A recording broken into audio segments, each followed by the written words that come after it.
A millionaire CEO walked out of the hospital, only to find a 7-year-old girl behind the wheel of a car. The reason left him speechless. Alexander Carter wasn't used to walking alone. Usually, someone trailed behind him, a security guard, a personal assistant, a hospital administrator eager to please. But on that particular morning, just minutes after being released from a minor surgical procedure in the private wing of one of the city's most prestigious hospitals, he insisted on walking to the car by himself. He had a headache, a dull throb behind his eyes, and the sterile fluorescent lights inside had only made it worse. The air outside was cold and crisp, and for the first time in a week, he could breathe. The sky hung heavy with clouds, and the city buzzed faintly in the distance, muffled by the hospital's thick walls and gated grounds. As he made his way across the parking lot, adjusting the cuff of his light blue suit jacket, he spotted something strange. Not just unusual, something that stopped him cold. At first, it was nothing more than the outline of a car tucked between two ambulances in a far corner of the lot. It was a black Honda, rust around the wheel wells, the hood slightly dented, the kind of car that looked like it had more stories than miles left to give. The engine was off. No hazard lights. No movement. But something drew his attention to the driver's side window. He paused, squinting. There, barely reaching above the wheel, sat a child. He walked toward the car cautiously, not wanting to startle her. She couldn't have been more than 7 years old. Her blonde hair was tied into two uneven ponytails, and her skin was pale against the worn denim jacket that swallowed her small frame. Underneath, she wore a pink dress, slightly wrinkled, as if she had put it on in a hurry. Her hands gripped the steering wheel tightly, knuckles white. Her eyes, wide and unblinking, stared toward the hospital entrance with a kind of silent desperation he'd seen only in people who had already been told no too many times. He knelt beside the driver's window and gently tapped on the glass.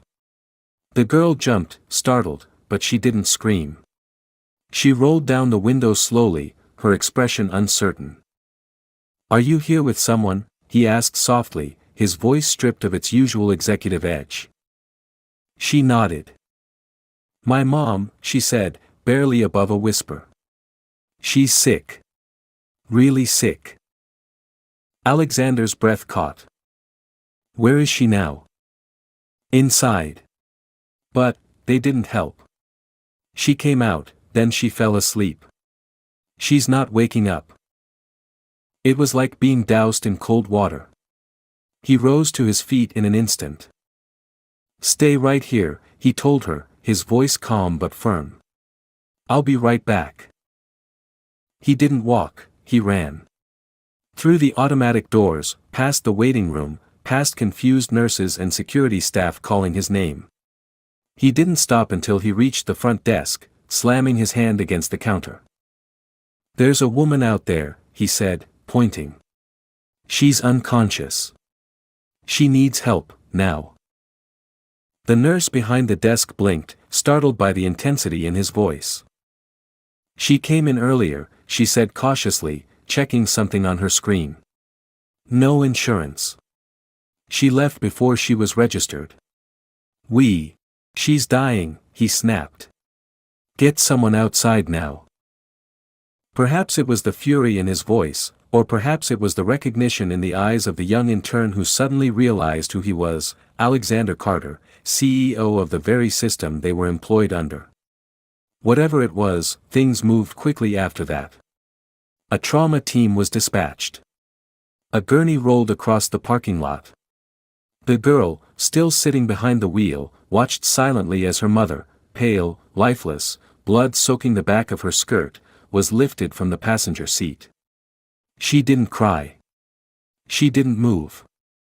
She just stared, frozen, as her entire world was rolled through those sliding doors. Only after the commotion died down, after the mother had disappeared down the hallway and the staff began to murmur and whisper behind clipboards, did Alexander return to the car. The little girl was still there. Still clutching the steering wheel. He opened the door slowly. "What's your name?" "Sophie," she said. I'm Alexander. He crouched down beside her again. You did something incredibly brave today, Sophie. She blinked up at him, lips trembling. They said they wouldn't come. They told us to call again. But I didn't know what else to do. So I just drove. You drove here? He asked, stunned. She nodded. I watched how Mommy drives. I remembered the turns. 7 miles. A 7-year-old girl had driven 7 miles in a broken-down car to save her mother's life, because no one else would. Because no ambulance came. Because the system he helped build had decided that without insurance, help was optional. Alexander didn't say anything else. He simply reached out and took her small hand in his. And as the sky darkened and the sirens faded inside the hospital walls, one thing became painfully clear: his life was never going to be the same again. Sophie sat in the hospital's family waiting room, her legs swinging off the edge of a hard plastic chair too tall for her feet to reach the floor. The walls were beige and cold, lined with faded posters about handwashing and flu season. A loud TV played an old cartoon, its colors dimmed, the sound turned down low. No one seemed to notice her sitting there. Nurses passed by without stopping. Volunteers handed coffee to tired adults but glanced over her like she was invisible. She had been offered a juice box earlier by a nurse who didn't know what else to do, but it sat unopened in her lap.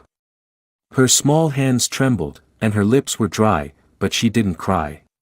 She was afraid that if she cried, she would lose control completely, and there would be no one left to pick up the pieces. Alexander stood a few feet away, speaking with the head of emergency services in a low, tense voice. The doctor, an older woman with short silver hair and the calm of someone used to life-or-death decisions, was explaining the situation. Emily, Sophie's mother, had lost a dangerous amount of blood.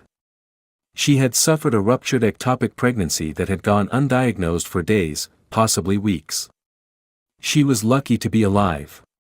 If Sophie hadn't brought her in when she did, the doctor said plainly, she would have been dead by morning. He looked over at the little girl sitting alone. Her dress was wrinkled and stained, the denim jacket too thin for the chill in the waiting room. Her hair had fallen out of its makeshift ponytails. Her shoes, cheap canvas flats, had holes in the soles. She looked like a child who had learned too early how to disappear, how to shrink herself to avoid being a burden. But there she was, having done something no child should have had to do. She didn't need sympathy. She needed someone to show up for her. For real. Consistently. Not with pity.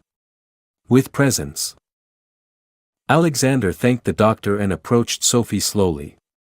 He knelt beside her chair again, just like he had in the parking lot. She turned her head slightly, acknowledging him but not saying anything. He didn't push her. They're doing everything they can for your mom, he said gently. She's a fighter. So are you. Sophie nodded once. Is she going to die? She asked, her voice hoarse. No, he said firmly. Not if I have anything to say about it. She looked at him for the first time then, really looked. Her blue eyes met his, and in them he saw a storm of emotions she didn't yet know how to name. Fear. Exhaustion. Guilt. Hope. He reached into his pocket and handed her a small wrapped granola bar. She stared at it for a moment, then took it without a word. I don't want to go back home, she whispered after a moment. It's dark and cold. And it smells funny. He nodded. You don't have to think about that right now. Let's just focus on today, okay? Another nurse walked by, eyeing them both with confusion. Alexander realized how strange this must look. A powerful man in a tailored suit sitting cross-legged on a waiting room floor next to a little girl who didn't belong to him. But he didn't care. He hadn't cared since the moment he saw her behind the wheel of that car. A social worker arrived an hour later. She had a clipboard, polite eyes, and a cautious smile. Her name was Michelle. She knelt beside Sophie, introducing herself softly, but Sophie immediately leaned closer to Alexander. He instinctively placed a hand on her back. Michelle explained that since Emily was unconscious and Sophie had no immediate family to call, the girl would need to be placed in temporary custody, just for the night, until things were sorted out. Standard procedure. Nothing unusual. Alexander's jaw clenched. "She's not going anywhere but with me," he said quietly but firmly. Michelle raised her eyebrows. "You're not listed as family." "No, I'm not," he agreed. "But I'm the only person in this building who knows what this girl has done today. And I'll be damned if she ends this night in some cold government facility after saving her mother's life." Michelle hesitated. She looked from Sophie to Alexander and back again. "There are rules," she said. "Then bend them," he replied. "I'll sign whatever forms you need. You want guarantees? Background checks? My legal team will send everything before midnight. But she's not going into the system. Not tonight." Sophie clung to his arm. The social worker saw it. Felt it. After a long pause, she finally nodded. An hour later, after a whirlwind of paperwork, calls, and legal exceptions made possible only by the kind of influence most people couldn't imagine having, Sophie was buckled into the back seat of Alexander's car. She stared out the window as the city passed by, lights blurring against the glass. Her head leaned against the door, eyes half closed. Her body swayed with every turn, but she didn't speak. She didn't ask where they were going. She didn't care. All that mattered was that she wasn't alone. When they arrived at his building, the doorman nearly dropped his phone at the sight of Alexander walking in with a child. Elevators opened into his penthouse, and the girl's expression shifted for the first time since the hospital. She didn't smile. But she looked around in awe. The ceilings were high. The lights were soft and warm. The city glittered below like a galaxy at her feet. "You live here?" she asked quietly. He nodded. "For now. Tonight, this is your home too." She followed him inside, leaving her old shoes by the door. He showed her the guest room, unused until now. The bed was too big, the sheets too crisp, the air too clean. But she didn't complain. She climbed up onto the mattress and hugged her knees to her chest. "I didn't know where else to go," she whispered, almost to herself. Alexander sat on the edge of the bed. "You found the right place." And as he closed the door behind him later that night, leaving a nightlight glowing gently by her side, he realized he wasn't the rescuer in this story. She had rescued herself. And now he had to be worthy of the fact that she had let him be part of her second chance. The following morning, Alexander awoke earlier than usual. He was used to waking up to silence, to a carefully programmed morning routine designed to maximize productivity, black coffee brewed automatically, financial news murmuring from the flat screen in his kitchen, calendar alerts stacked by the minute. But today was different. As he sat on the edge of his bed in a pair of gray sweatpants and a t-shirt he hadn't worn in years, he listened not for news, but for small sounds, footsteps, breathing, movement, anything to tell him Sophie had slept through the night. He walked quietly down the hallway toward the guest room, where the door was still slightly ajar. Inside, the early morning light had just begun to spill across the floor in soft golden strips. Sophie lay curled up on top of the blanket, still wearing the same pink dress and denim jacket from the day before. Her shoes were off, tucked neatly beside the bed. She had one arm wrapped around a pillow and the other curled beneath her chin, her features tense even in sleep. There was a crease between her eyebrows, a sign that rest didn't come easily. He didn't wake her. Instead, he made his way to the kitchen and did something he hadn't done in years: he cooked. It was nothing fancy, scrambled eggs, toast, orange juice, but it was real. He didn't call for a chef. He didn't ask his housekeeper to return early. He just stood there, awkwardly flipping eggs in a pan, uncertain of the right portion size for a 7-year-old girl who'd had to carry the weight of the world on her shoulders for far too long. When Sophie finally wandered into the kitchen, she looked smaller than he remembered from the night before. She was barefoot, hair messy, eyes still swollen from sleep. She paused at the edge of the marble countertop like she wasn't sure if she was allowed to come any closer. "Hey," Alexander said gently. "You hungry?" She shrugged and climbed up onto one of the tall stools at the kitchen island. Her feet dangled, swinging slowly. He placed a plate in front of her and slid the juice glass next to it. She stared at the food for a long moment before picking up the fork.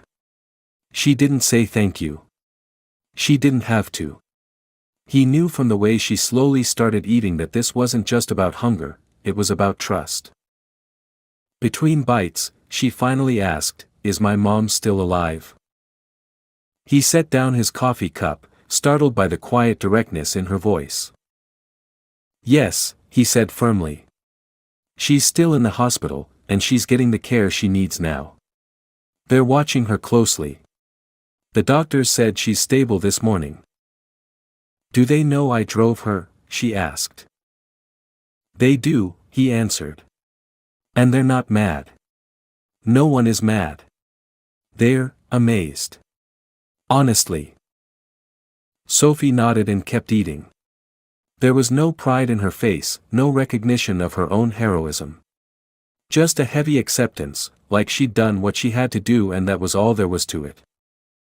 After breakfast, Alexander gave her a quick tour of the penthouse. She stayed close to him, asking quiet questions about things he never expected to explain, why there were 2 sinks in his bathroom, what the little black circle on the wall did, it was a speaker, and if his bed always looked that clean. He showed her the library, a cozy space with floor-to-ceiling shelves and 2 leather chairs facing a wide window. Her eyes lit up when she saw the books. She ran her fingers over the spines, stopping every few steps to tilt her head and read the titles. "You can read anything you want," he told her. "Or we can go get more. Whatever you like." She pulled out a children's book he didn't even know he had, something left behind by a long-forgotten visitor, and carried it over to the window seat.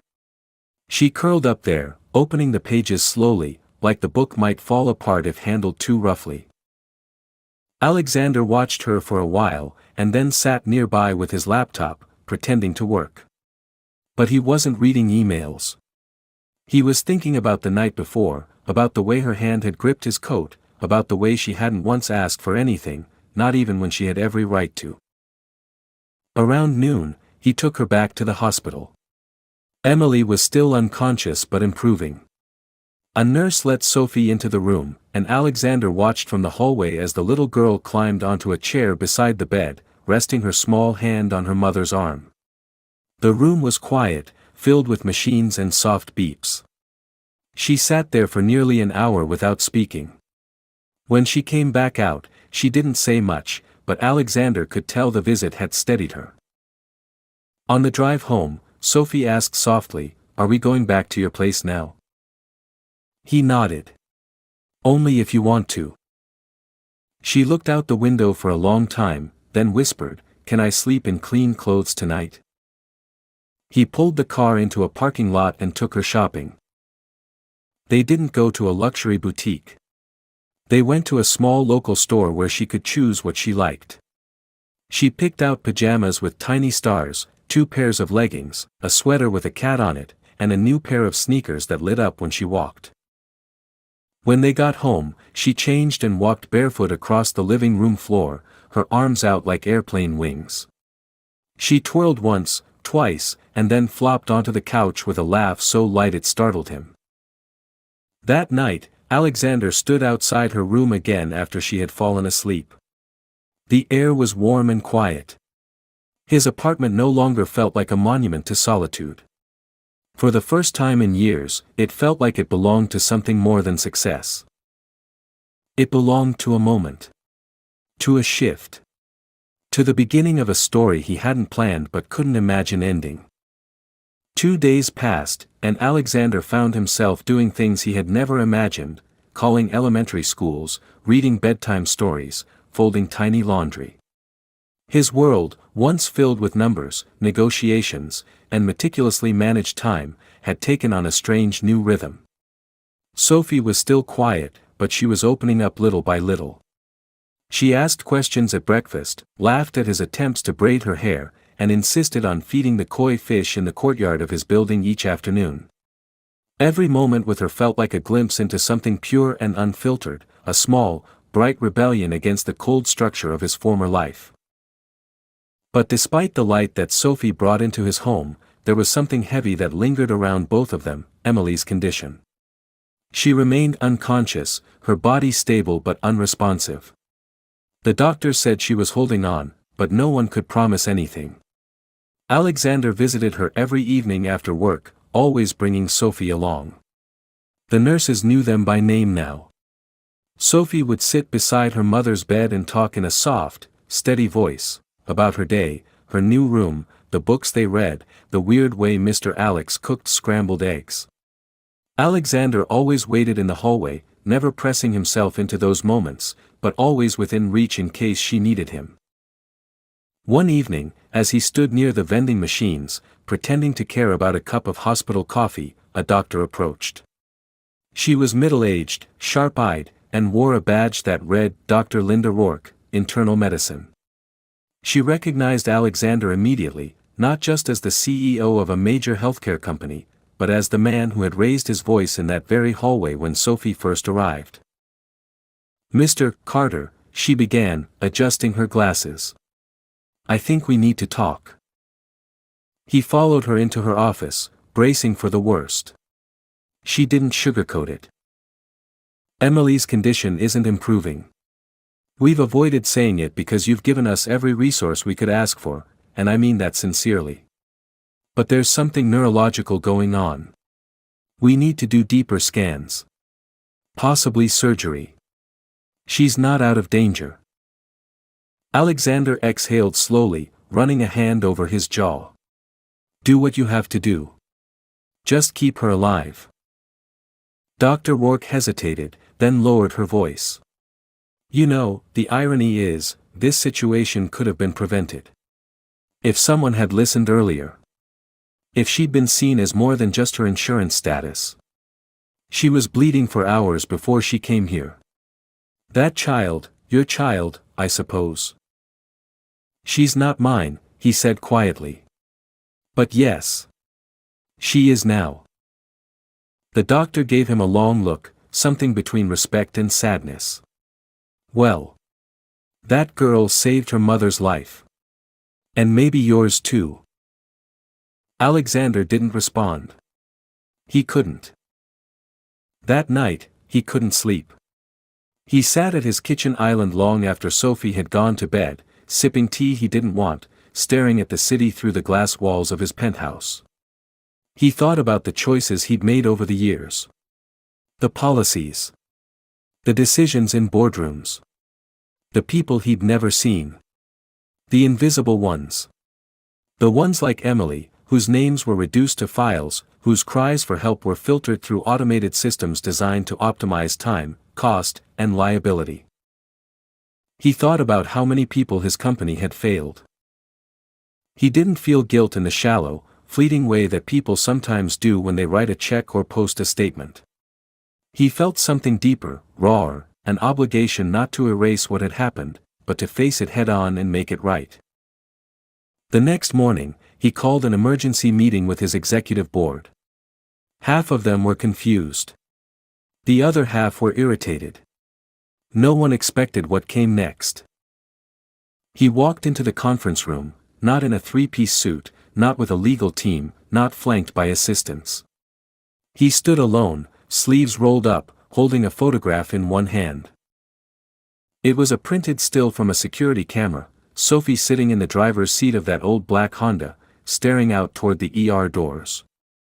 Her face pale, terrified, determined. "This," he said, placing the photo on the table in front of them, "is what our system missed." He told them everything. Not the sanitized version, not the version his PR team had begged him to approve. The truth. He told them about Emily, about Sophie, about how every second they'd been delayed had brought a woman closer to death and forced a child into a role no child should ever be forced to play. He told them how proud he had once been of their numbers, their reputation, their so-called innovation, and how ashamed he now was of the culture they had built beneath it. The room was silent. "I'm not asking for a vote," he said finally. "I'm telling you what we're doing. Starting today, no patient gets turned away because of insurance. I don't care what it costs. We'll build a fund. I'll personally match it. And I want our name off every billboard until we earn the right to be trusted again." There was pushback. Legal concerns. Financial alarms. But Alexander didn't flinch. For the first time in years, he felt completely certain about something. Later that afternoon, he picked Sophie up from school. She'd started attending a local private academy with small class sizes and kind teachers. She ran out of the building with her backpack bouncing and her hair in a messy ponytail. She climbed into the car and buckled herself in with practiced ease. "Did anything good happen today?" he asked as he pulled out of the lot. She nodded. "I read out loud in front of the class. And I didn't mess up the big words." "That's amazing," he said, smiling. She looked at him for a moment, then asked, "Did anything good happen to you?" He paused. Thought about it. Then nodded. "Yeah," he said. "I told the truth. And it felt like the start of something better." She seemed to accept that. She turned toward the window and watched the city drift by, and he realized she had no idea how much she had changed him. Not just his home. Not just his company. But his soul. And for the first time in his life, Alexander Carter didn't measure that change in dollars. He measured it in hope. Emily Carter opened her eyes 5 days later. There was no warning, no dramatic gasp, just a slow fluttering of her lashes as the fluorescent lights of the hospital ceiling came into focus. Her mouth was dry, her body ached, and a low beeping rhythm echoed in her ears from the machines beside her. She didn't know where she was at first. Her memory came back in fragments, pain in her side, blood on the floor, Sophie's frightened face, and then nothing. Panic set in almost immediately. Her first thought was Sophie. Was she safe? Had someone helped her? Had she managed to drive all the way? She tried to sit up, but a nurse was already by her side, gently pressing her shoulder down. "You're okay," the woman said softly. "You're in the hospital. You've been very sick, but you're stable now. Your daughter is safe. She's been here every day." Emily couldn't form words yet, but tears spilled from the corners of her eyes. Relief, exhaustion, fear, all of it rolled into one quiet stream down her cheeks. Her baby was safe.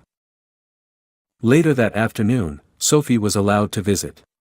She entered the room cautiously, her arms wrapped tightly around a small notebook she had been carrying with her all week. When she saw her mother awake, her eyes widened, and her lower lip trembled. She approached slowly, unsure whether she could hug her or if she would hurt her. Emily opened her arms without hesitation. The hug wasn't tight, her body was still too weak for that, but it was long. Neither of them spoke. They didn't need to. The silence was thick with everything that had gone unsaid, apologies, promises, pure aching love. Sophie finally pulled back and handed over the notebook. "I wrote down everything," she said. "In case you didn't wake up." Emily opened it and saw pages filled with shaky handwriting. Descriptions of the hospital room, the nurses' names, how many jelly packets they brought with toast each morning, the names of books she read in the waiting room, and little drawings of koi fish, pancakes, and Alexander. Her daughter had tried to preserve the days in case they were lost forever. Emily looked around the room, confused. Where have you been staying?" she asked. Her voice was weak, but she managed to speak clearly. "With Mr. Alex," Sophie replied, as if that answered everything. "He brought me here. He picked me up. He didn't let them take me away." Emily blinked. "Who is Mr. Alex?" Before Sophie could explain, the door opened, and Alexander stepped inside, holding a paper bag with food and a bouquet of sunflowers. He looked different in the daylight than he had on TV or in the magazines Emily used to glance through during breaks at the diner. He looked human. Tired, maybe, but warm and grounded in a way she didn't expect from a man who could buy buildings with a phone call. "Good to see you awake," he said, walking over to place the flowers on the table. "I figured the room could use something bright." Emily looked from him to Sophie, then back to him again. "You've been helping?" Alexander didn't smile, didn't deflect. "Trying," he said. "But your daughter didn't need much help. She did all the hard stuff." Emily swallowed. "Why?"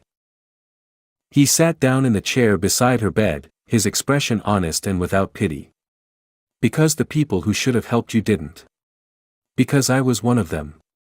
Because she reminded me what it feels like to be invisible." She nodded slowly. She wasn't the kind of woman who trusted easily. Life had taught her that kindness usually came with strings. But this man didn't ask for anything. He didn't make himself the center of the story. He just showed up and stayed. In the days that followed, Emily's health continued to improve. Sophie returned to her school routine, but each afternoon, Alexander picked her up personally. He canceled meetings, delayed flights, and rerouted entire schedules just to be there at 3 o'clock when the school doors opened and she came running out. It became the new rhythm of his life: coffee in the morning, work until noon, hospital visit, school pickup, homework help, dinner together, and late-night moments staring out the window wondering how he ever thought his life was full before this. Emily moved into a rehabilitation apartment arranged by the hospital, fully paid for and furnished with care. Alexander made sure she had access to specialists, physical therapy, and proper nutrition. But he didn't throw money at her. He listened. He let her have control over her recovery. He treated her not like a charity case but like a peer, someone worthy of dignity and agency. One evening, as they all sat together at his kitchen table, Sophie coloring in her new sketchbook, Emily sipping tea with a blanket over her lap, Emily looked at him and asked, "Do you think this is all temporary?" Alexander looked at her carefully. "What do you mean?" "I mean, when you go back to your life. When the cameras die down. When Sophie's not so small anymore. Do we just disappear?" He leaned forward. "You didn't appear in my life as a moment. You arrived as a truth. And I don't plan to forget that truth. I'm not going anywhere, unless you want me to." Emily didn't answer right away. But there was something in the way she relaxed slightly in her chair, in the way her shoulders dropped and her breath came more easily, that told him she believed him. Maybe not fully. Not yet. But enough to let hope Indiana. That night, Sophie asked if she could call him something different. "Not Mr. Alex. Not sir. Can I call you my friend?" she asked as he tucked her in. He paused, then smiled. "That would be an honor." And in the quiet, just before she closed her eyes, she whispered, "You feel like family." He stood in the doorway long after she fell asleep, hand resting on the frame, heart heavy with something he'd never quite felt before. Not burden. Not responsibility. Something deeper. Something like belonging. As autumn settled over the city, the days grew shorter and the winds colder, but inside Alexander's world, something unfamiliar had begun to blossom: comfort. Life had become something textured, unpredictable, and unexpectedly beautiful. Mornings were no longer dictated by stock alerts and boardroom briefings. Instead, they began with the soft patter of Sophie's feet on the hardwood floor, her yawns echoing through the hall as she trudged sleepily into the kitchen, where Alexander had already begun to burn the toast or undercook the eggs.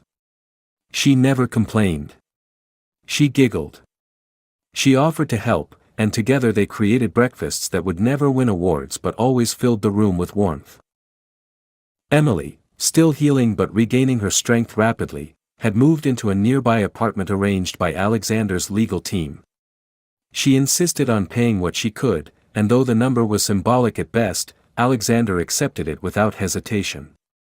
He respected her determination to build again, to work, to provide for her daughter even when she had nothing. He offered her a part-time position in the community outreach division of his company, helping to redesign patient intake programs for lower-income families. Her experience, her voice, became the soul of a reform campaign that was changing how healthcare was distributed across their city. One crisp Saturday, Alexander took Sophie and Emily to the park, a quiet place just beyond the city's noise where trees wore coats of gold and red and children chased each other across the grass. It wasn't the kind of place he would have gone before. But now, it felt like the only place he wanted to be. Sophie wore her new jacket, one with glittery stars on the sleeves, and clutched a paper kite they had bought from a street vendor. The string tangled easily, and the kite refused to lift, but she laughed anyway. She looked so free, so alive in that moment, that Alexander found himself blinking against the sudden sting in his eyes. Emily sat beside him on the bench, watching her daughter run. She looked healthier now, her cheeks no longer hollow, her voice no longer weak. They didn't talk much, but the silence between them was full of unspoken gratitude and something even deeper, a recognition of each other's survival. "Do you ever think about what your life was before all this?" she asked after a long pause. Alexander considered the question. "I used to think I had everything. Success, power, respect. But now, I think I was just very good at building walls so I didn't have to notice how empty it all was." Emily nodded. "I used to believe that survival meant pretending everything was fine. That if I didn't ask for help, no one could take anything away from me. But it still gets taken," he said quietly. "Yes," she replied. "But now I understand, it's okay to need people." Sophie ran back to them, her face flushed from the cold and her eyes bright with excitement. "It flew," she cried. "It only stayed up for, 5 seconds, but it flew." Alexander opened his arms, and she dove into his hug without hesitation. He lifted her into his lap, wrapping his coat around her tiny frame. She leaned into him, her breath fogging up the buttons of his jacket. Emily reached over and tucked a strand of Sophie's hair behind her ear. For a brief moment, they sat there as something resembling a family, not perfect, not traditional, but whole in a way none of them had known they could be. Later that evening, back at Alexander's apartment, Sophie fell asleep on the couch with a blanket over her and a book resting open on her chest. Emily stood in the kitchen, sipping tea while Alexander cleaned up the remnants of their impromptu pasta dinner. She watched him work, still somewhat amazed at how easily he had slipped into this version of himself. "I don't know if you realize how rare this is," she said softly. He looked up. "What is?" "You. All of this. Most people wouldn't have stopped that day at the hospital. They definitely wouldn't have changed their lives because of it." Alexander put down the dish towel and leaned against the counter. "Maybe I didn't change my life. Maybe I finally found it." The words hung between them, raw and unexpected. Emily didn't answer right away. She looked down at the cup in her hands, then back up at him. "Sophie thinks the world of you. She believes you can do anything." "I don't want to let her down," he said. "Then don't," she said gently. "But don't be afraid to let her see you're human. She doesn't need perfect. She just needs real." That night, Alexander sat beside Sophie until she stirred awake and let him carry her to bed. She didn't say much, just clung to him sleepily, whispering, "I'm glad you're here." He turned off the light and stood at the door, watching her for a long moment before stepping into the hallway. As he walked past the windows and saw the city stretching out beyond the glass, glittering and indifferent, he realized something had shifted in him completely. He no longer wanted to live above the world. He wanted to be inside it, with messy mornings and tangled kites and second-hand storybooks that made a little girl fall asleep with a smile on her face. This wasn't just healing. This was rebirth. And for the first time in his adult life, he wasn't chasing what was next. He was finally living what was now. Winter arrived quietly, without the usual chaos of holidays or the rush of corporate year-end reports. For Alexander, the season brought with it a stillness that felt both unfamiliar and deeply necessary. Snow began to collect along the edges of the sidewalks and rooftops, blanketing the city in a kind of softness that mirrored the internal changes he had spent months navigating. His once constant schedule of meetings and business travel had narrowed to just the essentials. The boardroom had lost its pull. It wasn't that he didn't care about his company anymore, it was that he had finally realized the kind of legacy he wanted had nothing to do with quarterly earnings and everything to do with human impact. By then, Emily had grown strong enough to begin working full-time. She spent her days helping underserved patients navigate a new program Alexander had established, the Carter Access Initiative. Her job was more than a paycheck, it was a mission. Her voice, her story, and her persistence were reshaping how the company interacted with people who had once been ignored or dismissed. And she was good at it. People listened to her. They trusted her. Alexander watched this evolution with quiet pride, though he never claimed credit for her strength. He knew she'd always had it. All he had done was finally give her space to use it. Sophie was thriving too. Her teachers called regularly now, but not to report issues. Instead, they praised her growing confidence, her storytelling skills, and the way she had begun to make friends. She was still cautious, still kept pieces of herself protected, but she laughed more. She argued playfully about which cereal to buy. She insisted on decorating a small tree in Alexander's apartment with handmade ornaments, each one more glittery and crooked than the last. She even asked if they could make cookies, and though he burned the first batch completely, she had insisted they tasted amazing, because they were made with heart, not instructions. One evening, close to Christmas, Alexander surprised Sophie with a small wrapped box. Inside was a key on a delicate chain. She stared at it for a moment before asking what it was for. "It's a spare key," he explained. "To this place. I know it's not your only home. But I want you to know it's yours too, whenever you want it to be." She didn't say anything right away. Instead, she stood up, wrapped her arms around his waist, and buried her face in his chest. She didn't cry, and neither did he, but something inside both of them settled, like a book finally finding its shelf. The next few days were a blur of snowflakes, mittens, hot chocolate, and quiet joy. They didn't throw parties. There were no extravagant gifts or over-the-top decorations. Just warmth. Laughter. Nights spent watching movies on the couch. Mornings where Sophie snuck into the kitchen to try making pancakes before anyone else woke up. Emily joined them often, not because she had to, but because she wanted to. Their time together became effortless, no longer dictated by necessity or obligation, but chosen, cherished.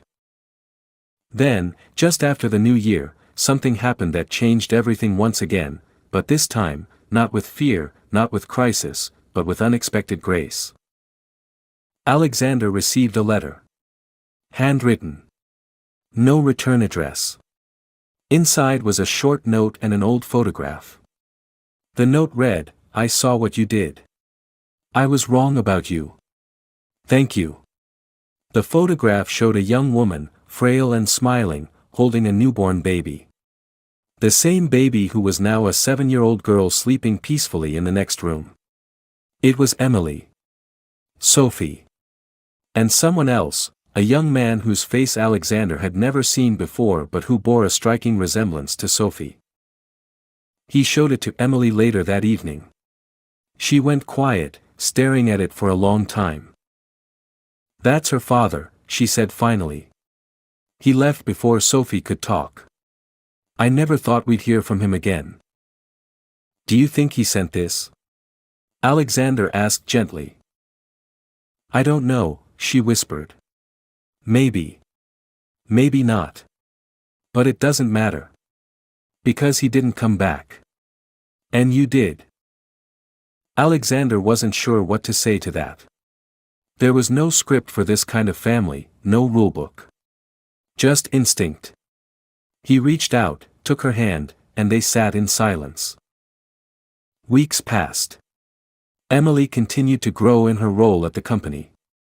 Sophie entered a school art contest and won second place for a drawing titled, My Brave Day, a picture of a tiny girl behind the wheel of a huge car with hospital lights in the background. She stood beside her sketch at the exhibit, proudly explaining it to strangers while Alexander and Emily watched from a distance, overwhelmed by the courage in that little body. That night, back at the apartment, as they all had dinner together, Sophie suddenly looked up from her plate and asked, Can people have more than one family? Alexander glanced at Emily, and she gave him the space to answer. Yes, he said. Family isn't just who you're born to. It's who you hold on to when things get hard. It's the people who stay. Sophie seemed to accept that. She went back to her food, humming a little as she chewed. But Emily didn't look away. Her eyes stayed on Alexander for a long time, and there was something different in them now, not just gratitude or trust, but something more complicated and real. A recognition of what they had built. Of what it meant. That night, after Sophie had gone to bed and the apartment had grown quiet, Alexander stood alone in the living room, watching the snow fall beyond the glass. He thought about how much had changed in such a short time. He thought about how easily he could have missed it all if he'd looked away that one day outside the hospital. And he knew now, some people came into your life like fire, burning everything you thought you needed, and in their place, they planted something deeper. Something that would last. Spring arrived not with fanfare, but with a quiet, almost reverent warmth. The frost melted slowly from the edges of sidewalks, trees budded in soft green, and the air carried a faint sweetness that hinted at beginnings. For Alexander, it marked a year since the day everything had changed, the day he walked out of the hospital and saw a little girl gripping the steering wheel of a battered car, her eyes wide with fear but her hands steady with resolve. That image had never left him. It had rooted itself into the foundation of who he now was, shaping his choices, his relationships, even his vision for the future. Life had grown into something textured and full. Not perfect, there were still questions, still nights when Emily woke from dreams she didn't want to explain, and days when Sophie withdrew into quiet spells of sadness. But those moments were met with patience, not panic. They were met with family. Sophie was thriving in school, reading above her grade level, experimenting with painting, and carrying herself with a calmness rare for her age. Her teachers said she was a natural leader, though still guarded, like someone who had learned too early how quickly safety could vanish. She talked about feelings now, sometimes in bursts, sometimes in whispers, but always honestly. Alexander learned to listen without trying to fix everything, and that was the greatest lesson she had taught him. Emily's work had expanded beyond the hospital system. She began speaking at conferences, writing essays, advocating for healthcare access across the country. Her words weren't polished, but they were raw and true, and that made them powerful. People listened. Policies began to shift. What had started as a job had become a mission she carried in her bones. She still spent her evenings with Sophie, helping with homework, cooking dinner, sometimes just sitting on the couch watching old cartoons. Her days were filled with action, but her nights were filled with presence. She didn't try to rebuild the past. She simply lived forward. And Alexander, he had done something few men like him ever dared to do. He had stepped back from his empire. Not to abandon it, but to give it room to evolve. He promoted new leadership, empowered the right voices, and built systems that didn't rely solely on him. He was still respected, still recognized in public, still invited to events where cameras waited, but he no longer craved any of it. What mattered most to him now was not what the world saw, but what he came home to each evening, Sophie asleep on the couch with her book slid to the floor, and Emily humming softly in the kitchen, pouring tea into two mismatched mugs. One Saturday in late April, Sophie came home from school with a project: write about someone who changed your life. She asked if she could write about both her mom and Mr. Alex. Emily helped her with the structure, but the words were entirely her own. She wrote about the hospital, about driving the car, about being afraid but doing it anyway. She wrote about how her mom always knew how to make her feel brave and how Mr. Alex always made her feel safe. She ended the essay with a line that Emily couldn't read without crying: "I think family is the people who show up and never stop showing up." When Alexander read it, he didn't speak. He just closed the pages gently and pulled Sophie into a long, silent hug. No praise, no advice, just presence. A few weeks later, something unexpected happened. The city awarded Sophie a bravery medal in a quiet ceremony at City Hall. It wasn't televised or extravagant, but it was deeply meaningful. She stood on the small stage, wearing a pale blue dress and the necklace Alexander had given her with the spare key, and accepted the medal with a shy smile. When asked if she wanted to say something, she stepped forward and said, "I didn't feel brave that day. I just did what I had to do. My mom was hurt, and no one was coming. So I came instead." Then she paused and added, "But I wasn't alone. I just didn't know it yet." Afterward, they went out for dinner. Just the three of them. No speeches. No photographs. Just burgers and milkshakes at a quiet diner where no one asked for autographs or snapped pictures through windows. It was Sophie who made the toast. She raised her glass of chocolate milk and declared, "To found families. And to the people who keep choosing you." Alexander clinked his glass gently to hers, and so did Emily. In that moment, nothing else in the world mattered. One evening as spring leaned into summer, Emily and Alexander sat together on the rooftop of his building, watching the city lights flicker in the distance. Sophie had fallen asleep hours earlier, curled up with a book she could barely keep open.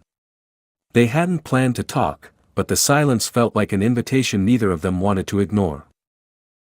"Do you ever wonder what would have happened if you hadn't seen her that day?" Emily asked. "All the time," he admitted. "And it scares me." She nodded. "Me too." "But I did see her," he said. "And she saw me. And nothing's been the same since." Emily leaned her head against his shoulder. Thank God for that. There were no grand declarations between them that night, no promises or confessions. Just a closeness that spoke for itself, made stronger by everything they had walked through together. They had all survived something. And more than that, they had all chosen something better in its aftermath. Not because they had to, but because they could. And sometimes, that choice, quiet, unwavering, and made every single day, was the most extraordinary kind of love.